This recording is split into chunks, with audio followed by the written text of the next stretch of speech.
Hello and welcome to short and simplified. ఈరోజు ఈనాడు దినపత్రికలో వచ్చినటువంటి ప్రధానమైనటువంటి ఒక ఆర్టికల్ ఎడ్యుకేషన్కి సంబంధించి స్వయం ప్రతిపత్తి కోసం కోట్ల దందా అని ఒక ఆశ్చర్యకరమైనటువంటి ఒక న్యూస్ని ఇక్కడ ఇవ్వడం జరిగింది. జేఎన్టీయు పరిధిలో ఉన్నటువంటి 85 అటానమస్ ఇంజనీరింగ్ కాలేజీల్లో 40 కాలేజీలు అవుట్ ఆఫ్ 40 85 గత 3 ఇయర్స్లోనే వచ్చింది అటానమస్ స్టేటస్. సో ఈ అటానమస్ స్టేటస్ వల్ల ఏంటి కాలేజీలకు ప్రయోజనం అంటే, ఫస్ట్ అడ్మిషన్స్ పెరుగుతాయి. ఎందుకు అని అంటే విద్యార్థులు కానీ తల్లిదండ్రులు కానీ ఆలోచించేది ఏంటంటే పాస్ పర్సంటేజ్ ఎక్కువగా ఉంటుంది. ఎందువల్ల అంటే క్వశ్చన్ పేపర్ని వీరే తయారు చేసుకుంటారు. ఎవరు చేస్తారు? సెల్ఫ్ మేడ్ అన్నట్టు. తర్వాత ఆటోమేటిక్గా ఏమవుతుంది, పాస్ పర్సంటేజ్ అనేది పెరుగుతుంది.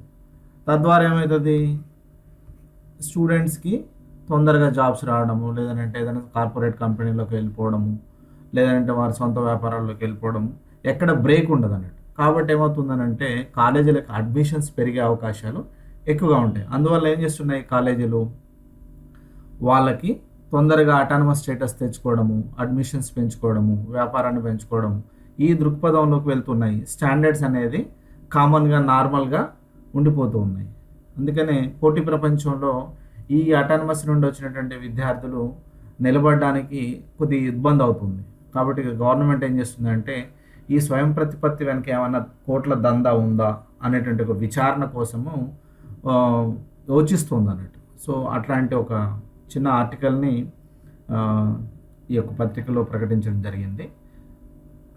డబ్బులు చేతులు మారాయనే ఆరోపణలు ఉన్నాయని ఇక్కడ అంటూ ఉన్నారు. దాని మీద రాష్ట్ర ప్రభుత్వం విచారణ చేయించే ఆలోచనలోనే ఉంది, ఇంకా డిసైడ్ అవ్వలేదు. ఇది బహుశా ముందస్తు సమాచారంతో రాసిన ఆర్టికల్ అయి ఉంటుంది. సో ఇక్కడ ఏంటంటే ఇంజనీరింగ్ కాలేజీలు మెయిన్గా, ఎందుకంటే సౌత్ ఇండియాలో ఉన్నన్ని ఇంజనీరింగ్ కాలేజీలు భారతదేశంలో ఎక్కడ లేవు అన్నట్టు. మెయిన్గా తమిళనాడు అండ్ ఆంధ్రప్రదేశ్, తెలంగాణ ఇంజనీరింగ్ కాలేజీలకి పుట్టినిల్లు అన్నట్టు. సో ఇక్కడ ఏంటంటే 62% ఆఫ్ ఇంజనీరింగ్ కళాశాలలు అటానమస్ హోదాతో నడుస్తున్నాయి. అవి కూడా సగం వరకు గత 3 ఏళ్లలోనే వచ్చినటువంటి యొక్క అనుమతులు అన్నట్టు. సో దీనికోసం ఏం చేస్తాయనంటే ఫస్ట్ ఈ యొక్క కాలేజెస్ ఏ యొక్క యూనివర్సిటీ పరిధిలో ఉన్నాయో అక్కడ నుండి ఎన్ఓసి తీసుకోవాలి, అంటే నో అబ్జెక్షన్ సర్టిఫికేట్ అన్నట్టు. అంటే ఈ యొక్క ఇన్స్టిట్యూషన్కి మీరు అటానమస్ హోదా, స్వయం ప్రతిపత్తి ఇస్తుంటే మాకు ఎటువంటి అభ్యంతరం లేదు, ఆ ఇన్స్టిట్యూషన్లో స్టాండర్డ్స్ ఉన్నాయనేసి అక్కడ ఉన్నటువంటి వైస్ ఛాన్సలర్ కానీ ఆ యొక్క యూనివర్సిటీకి సంబంధించిన రిజిస్టర్ కానీ వాళ్ళు ఎన్ఓసి ఇస్తూ ఉంటారు అన్నట్టు. ఆ యొక్క అనుమతుల పత్రాల జారీలో కోట్లు చేతులు మారాయనే ఆరోపణలు మాత్రమే, ఇది మనం ఎక్కడ చెప్పడానికి కూడా డిసైడ్ అంటే ఇది జరిగింది అని చెప్పడానికి లేదు. ఆరోపణలు ఉన్నాయనే ఒక వ్యవహారం, దాని మీద దర్యాప్తు చేయాలని ప్రభుత్వం ఆలోచిస్తుంది అంతే. సో అడిగినంత ఇస్తేనే అనుమతులు. సో ఇవన్నీ కూడా స్పెక్యులేషన్స్ మీద రాస్తున్నటువంటి ఒక న్యూస్. అటానమస్ కళాశాల విద్యార్థులు వారి తల్లిదండ్రుల నుండి డిమాండ్ ఉంది, అది కరెక్టే. కళాశాల అటానమస్ ఎదిగేలా ప్రోత్సహించే లక్ష్యంతో యూజీసీ నాక్ గ్రేడ్ ఎన్బిఏ గుర్తింపు తదితర పలు అంశాలకు సంబంధించి పాయింట్లను తొలగించింది.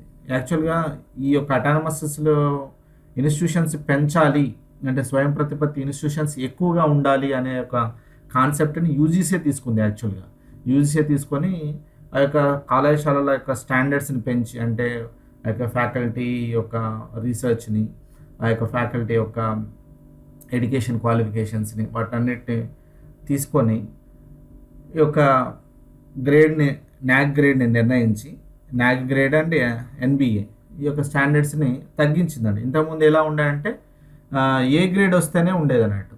నాక్ A+ లేదంటే ఏ గ్రేడ్ ఉంటే వచ్చేటిది. ఇప్పుడు ఏం చేసిందంటే బి గ్రేడ్ ఉన్నా కూడా అటానమస్ ఇవ్వచ్చు అనేటువంటి ఒక స్టాండర్డ్ని తగ్గించే కల్లా ఆ పరిధిలోకి ఎక్కువ కళాశాలలు వచ్చాయి, పోటీ పెరిగింది. ఆటోమేటిక్గా యూనివర్సిటీస్ కూడా ఎన్ఓసీలు ఇవ్వడానికి పెద్ద అభ్యంతరం తెలపట్లేదు. సో ఇది యూజీసీ నుండి స్టార్ట్ అయ్యి దీన్ని మంచిగా యూటిలైజ్ చేసుకునే మన కళాశాలలు. సో ఇక్కడ జేఎన్టీయు నుండి చూసినట్లయితే 85 కళాశాలలు ఇప్పటి వరకు అటానమస్ హోదాలో ఉన్నాయి. ఒక జేఎన్టీయు హైదరాబాద్ అని ఉండే. తర్వాత మనం చెప్పుకున్నాం కదా, సౌత్ ఇండియాలో తమిళనాడు, ఆంధ్రప్రదేశ్, తెలంగాణ దాంట్లో 120 కళాశాలలు అటానమస్ ఉన్నాయి అన్నా యూనివర్సిటీలో. సో అన్నా యూనివర్సిటీ అనేది వెరీ ఫేమస్ యూనివర్సిటీ. సో దాంట్లో కూడా 120 కళాశాలలు అటానమస్ హోదాలో ఉన్నాయి. తర్వాత ఓయూ నుండి, ఇది మనకి చాలా ఓల్డెస్ట్ యూనివర్సిటీ అయినా కానీ 37 కళాశాలలు మాత్రమే అటానమస్ ఉన్నాయి. సో అందుకనే అడ్మిషన్స్ కూడా ఓయూ కళాశాలలో తక్కువ జరుగుతూ ఉంటాయి. ఎందుకంటే ఈ కళాశాలలో అంత తొందరగా పర్మిషన్స్ అటానమస్కి ఇవ్వరు. తర్వాత ఉన్న కళాశాలలో కూడా పేపర్ సెట్టింగ్ కానీ అంత ఎవల్యూషన్ అంతా కూడా చాలా టఫ్గా ఉంటుంది. తర్వాత పూణే అంటే మహారాష్ట్రకు వచ్చేసి 48 కాలేజీలు ఉన్నాయి. తర్వాత జేఎన్టీయు కాకినాడ వచ్చేసి 67 కాలేజీలు ఉన్నాయి. సో ఈ విధంగా తెలంగాణ, ఆంధ్రప్రదేశ్, తమిళనాడులో విస్తృతమైనటువంటి ఒక అటానమస్ కళాశాలలో ఉన్నటువంటి వాటి కింద తీసుకున్నట్టయితే ఫస్ట్ అన్నా యూనివర్సిటీ వస్తుంది. తర్వాత జేఎన్టీయు 2వ స్థానంలోకి వస్తుంది. తర్వాత జేఎన్టీయు కాకినాడ 3వ స్థానంలోకి వస్తుంది. సో ఈ విధంగా అటానమస్ కాలేజీల యొక్క అనుమతులు ఇస్తూ ఉండడం జరుగుతుంది. తర్వాత ఇక్కడ ఎన్నో చెప్పడానికి కారణాలు బోర్డ్ ఆఫ్ స్టడీస్. అంటే బోర్డ్ ఆఫ్ స్టడీస్ ఏంటంటే, ఫర్ ఎగ్జాంపుల్ ఒక అటానమస్ కాలేజీకి వాళ్ళ సిలబస్ని వాళ్ళే చేసుకుంటారు. సిలబస్ ఫ్రేమింగ్ ఎవరు చేస్తారు అంటే ఆ కాలేజీలో ఉన్నటువంటి సీనియర్ ఫ్యాకల్టీ, హెచ్ఓడీస్, అక్కడ ఉన్నటువంటి డీన్స్ అందరు కలిసి కూడా ఏ డిపార్ట్మెంట్కి సంబంధించినటువంటి ఆ డిపార్ట్మెంట్ బీఓఎస్ ఉంటుంది, బోర్డ్ ఆఫ్ స్టడీస్ అని, వాళ్ళు సిలబస్ ఫ్రేమింగ్ చేస్తూ ఉంటారు. సో ఈ యొక్క బోర్డ్ ఆఫ్ స్టడీస్కి ఒక అబ్జర్వర్గా ఎవరు వస్తారంటే యూనివర్సిటీ నుండి ఒక ప్రొఫెసర్ వస్తారు. అక్కడ ఉన్నటువంటి హెచ్ఓడి కానీ లేదంటే సీనియర్ ప్రొఫెసర్ని కానీ పంపిస్తూ ఉంటారు.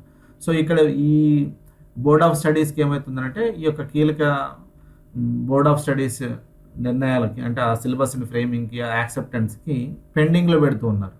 సో అక్కడ ఇంకా ఏదన్నా ఇంకా మనం అంటాం కదా కొన్ని అవి ఇవి, సో అట్లాంటి విషయాల్లో కొద్దిగా ఏదైనా తేడా వచ్చినప్పుడు అవి హోల్డ్లో పెట్టడము, తద్వారా మళ్ళీ వాళ్ళ యొక్క అటానమస్ ప్రక్రియ ముందుకు పోకపోవడము, ఇలాంటివి అంటే జరుగుతూ ఉంటాయి. సో ప్రస్తుతం జేఎన్టీయు హెచ్ పరిధిలో 137 కళాశాలలు ఉన్నాయి.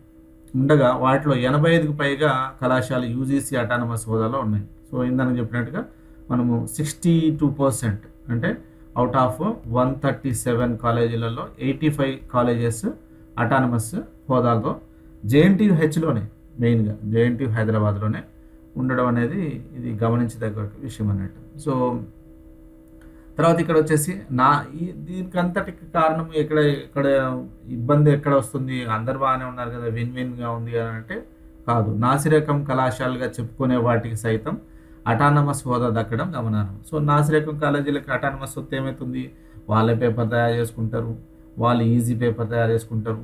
అక్కడ నుండి పేపర్లో ఆ యొక్క ఈజీ మెథడ్లో నుండి వచ్చినటువంటి పిల్లలు ఎక్కువ మార్కులు రావడము, తర్వాత వాళ్ళు ఎక్కడైనా వేరే కాంపిటీషన్లో పోయినప్పుడు ఆ యొక్క మార్కుల ద్వారా వాళ్ళకి జాబ్స్ రావడం, అంటే ఏమైందంటే ప్రతిభకి పట్టం కట్టడం అనేది కొద్దిగా తగ్గిపోతుంది. సో ఆ విధంగా రావడం అనేది, తర్వాత ఆ పిల్లలు పాస్ అయ్యి బయటకు పోయినా కూడా ఉద్యోగాలు పొందడంలో మళ్ళీ చాలా ఛాలెంజెస్ ఫేస్ చేస్తూ ఉంటారు. సో ఈ రోజుల్లో పర్సంటేజ్లు చూసి ఉద్యోగాలు ఇచ్చేటట్టు ఒక స్కోప్ లేదు. కాబట్టి అటువంటి స్టూడెంట్స్ ఏమవుతుందంటే మార్కెట్లోకి పోయి నిరుద్యోగులే ఉండిపోతున్నారు అన్నట్టు. సో ఇట్లాంటి అటానమస్ ఇన్స్టిట్యూషన్స్ ఏమవుతున్నాయంటే అన్ఎంప్లాయిడ్ స్టూడెంట్స్ని తయారు చేసేటువంటి ఒక ఫ్యాక్టరీలుగా మారిపోతున్నాయి. కాబట్టి దీని మీద గవర్నమెంట్ దృష్టి సారించాలనుకున్నట్టుంది.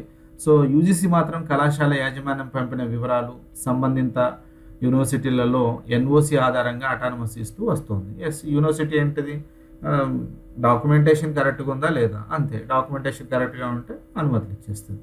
సో ఇది ప్రాసెస్ జరుగుతుంది. సో దీని మీద ఇప్పుడు జరిగేటువంటి యొక్క ఆలోచన ఏంటంటే ఎన్ఓసీలు అనుమతులపై విచారణ చేయాలని గవర్నమెంట్ ఆలోచిస్తుంది అని ఒక న్యూస్ అయితే బయటకు వస్తుంది. సో ఈ విద్యా సంవత్సరంలో 2025-26 సంవత్సరం అంటే నెక్స్ట్ ఇయర్కి కళాశాలకు అనుమతులపై ఏఐసిటి నోటిఫికేషన్ జారీ చేసింది. సో దాన్ని సందర్భంగా అప్రమత్తమైనటువంటి ప్రభుత్వం తమ ఆమోదం లేకుండా ఎన్ఓసీలు జారీ చేయరాదని అన్ని యూనివర్సిటీలకి ఆదేశాలు తాజాగా జారీ చేయడం జరిగింది. సో ఇది ఇప్పుడు ఉన్నటువంటి యొక్క సిచ్యువేషన్. సో చూద్దాం గవర్నమెంట్ ఆఫ్ తెలంగాణ ఈ యొక్క అటానమస్ కాలేజీల విషయంలో స్టాండర్డ్స్ని పెంచడానికి ఇంకా ఏమేమి చర్యలు తీసుకోబోతుందో. సో స్టాండర్డ్స్ పెరగాల్సిన అవసరం అయితే ఖచ్చితంగా ఉంది. సో దీని మీద మంచి నిర్ణయాలే గవర్నమెంట్ తీసుకుంటుందని ఆశిద్దాం. Thank you for watching.